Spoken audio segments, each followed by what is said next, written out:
안녕하세요 여러분, 랜스타입니다. 오늘은 USB 메모리 카드의 파일 형식에 대해서 한번 이야기해 보려고 합니다. USB 메모리 그리고 SD카드 등 여러분 많이 메모리 사용하고 계시죠? 저 같은 경우에는 윈도우와 맥을 같이 사용하고 있기 때문에 이런 USB 포맷 방식에 대해서 굉장히 관심이 많았고 또 공부도 많이 했었어요. 그럼 한번 이야기해 보자. 이 USB 메모리를 윈도우와 맥에 연결해 보고 어떤 포맷 방식으로 해야 되는지 한번 이야기해 보겠습니다. 먼저는 윈도우에 연결해 볼게요. 윈도우에 USB에 연결했습니다. 그럼 내 컴퓨터에 이렇게 드라이버가 잡히고 드라이버에서 포맷을 한번 눌러 볼게요. 그럼 이렇게 현재 포맷 방식이 나옵니다. 이 USB 메모리는 16기가 저장 용량을 가지고 있고 파일 시스템은 FAT32로 되어 있습니다. FAT32 방식으로 되어 있고 이 방식으로 다시 한번 포맷을 해줄게요. 포맷이 끝났죠? 그런 다음에 이 USB 메모리에다가 파일을 하나 넣어 볼게요. X 파일을 하나 이렇게 넣고 USB를 빼준 다음에 이번에는 맥북에다 한번 연결해 보겠습니다. 맥북에 USB에 연결하고 그러면 USB 메모리를 읽을 수가 있어요. 저장되어 있는 파일을 가져올 수도 있고 다시 한번 업로드할 수도 있죠.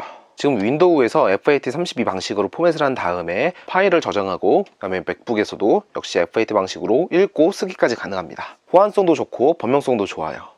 FAT32 방식의 포맷으로 이제 드라이버를 포맷할 경우에는 특정 파일 한 개의 최대 크기가 4GB를 넘으면 안 돼요. 지금 이 엑셀 파일은 용량이 얼마 안 되기 때문에 이렇게 자유롭게 읽고 쓰기 가능하지만 만약에 4GB를 넘는 자료를 한번 업로드하면 어떻게 될까요? 이 4GB가 넘는 동영상 파일을 한번 넘겨볼게요. 그럼 이런 식으로 오류창이 하나 뜹니다. 포맷에 대해 너무 크기가 크기 때문에 복사할 수 없습니다 라는 문구가 떠요.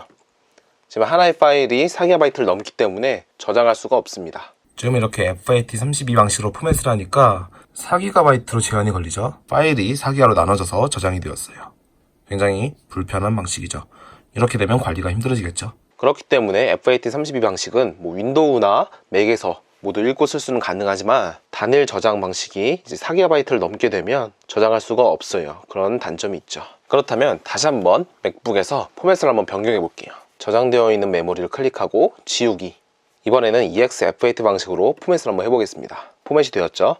그리고 나서 다시 한번 드라이버를 불러오고 아까 전에 용량이 너무 커서 저장하지 못했던 그 파일을 한번 다시 옮겨볼게요.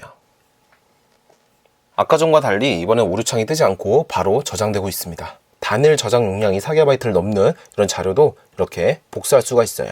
하지만 EXFT 방식으로 포맷을 하게 되면 이제 확장성은 좋아지고 범용성도 좋아지지만 지금 이렇게 EXFAT 방식은 이제 호환성 걱정 없이 이용할 수 있고 또 이제 단일 저장 용량이 4GB를 넘어도 저장할 수가 있어요. 하지만 안정성은 떨어지는 치명적인 문제점은 있습니다. 만약에 이렇게 저장 중에 USB 메모리를 빼거나 도중에 연결을 끊게 되면 내부의 파일이 증발하는 그런 현상도 나타나게 돼요. 또한 가끔 이제 PC에서 인식을 못하는 문제도 발생하게 됩니다. 그렇기 때문에 EXFAT로 이제 포맷한 이동용 전자 장치는 신중하게 관리하고 또 신중하게 사용을 해야 되죠. 그리고 여러분들이 자주 사용하는 포맷 방식이 하나 있죠. 다시 윈도우에 USB 메모리를 연결해 볼게요. 자, 그런 다음에 이제 포맷 방식에서 NTFS라는 포맷 방식으로 한번 포맷을 해볼게요. 그러면 이렇게 NTFS 방식으로 포맷이 되었고 다시 한번 자료를 복사하고 이거는 맥북에서 한번 읽어보겠습니다. 맥북에 연결이 되었고 드라이버를 열어보면 이렇게 아까 업로드한 자료가 있습니다. 이거를 이렇게 불러올 수가 있어요. 불러올 수는 있지만 맥북에 있는 자료를 한번 복사해 볼게요.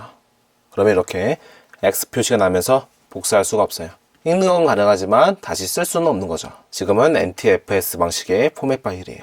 NTFS 방식은 윈도우 2000 OS부터 도입된 방식입니다. 파일의 용량이 비약적으로 늘어났지만 현재 이제 특정 드라이버에서는 파일의 용량이 비약적으로 늘어난 장점과 특정 제약 없이 용량을 얼마든지 자유롭게 쓰고 읽을 수가 있기 때문에 굉장히 널리 사용하는 방식이죠. 하지만 NTFS는 이제 파일 암호화 시스템이 들어있기 때문에 윈도우만을 위한 기능이 많이 포함되어 있습니다. 그렇기 때문에 이렇게 맥북에 연결을 하더라도 이제 내부 파일을 이제 읽을 수는 있지만 이제 쓸 수 없는 문제가 발생하게 되죠. 지금 이렇게 맥북뿐만 아니라 이제 안드로이드 스마트폰이나 이제 리눅스 같은 OS에도 읽을 수는 있지만 다시 쓸 수는 없어요. 정리하자면 USB 메모리를 이제 NTFS 방식, EXFAT, FAT32 이 중에 가장 뛰어난 그런 포맷 방식은 존재하지 않아요. 여러분들이 사용하시는 용도에 따라서 목적에 따라서 포맷을 해주는 거죠. NTFS 방식은 이제 확장성과 안정성은 좋지만 호환성은 떨어지는 문제가 발생하죠.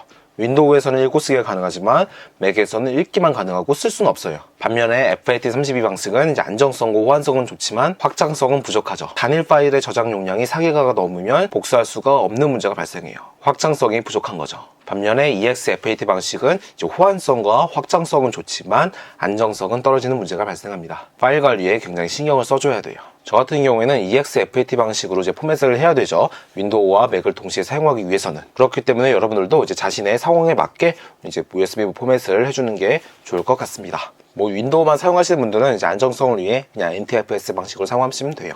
자, 그리고 오늘도 영상 봐주셔서 감사드리고 전 다음 영상으로 또 찾아뵙도록 하겠습니다. 감사합니다.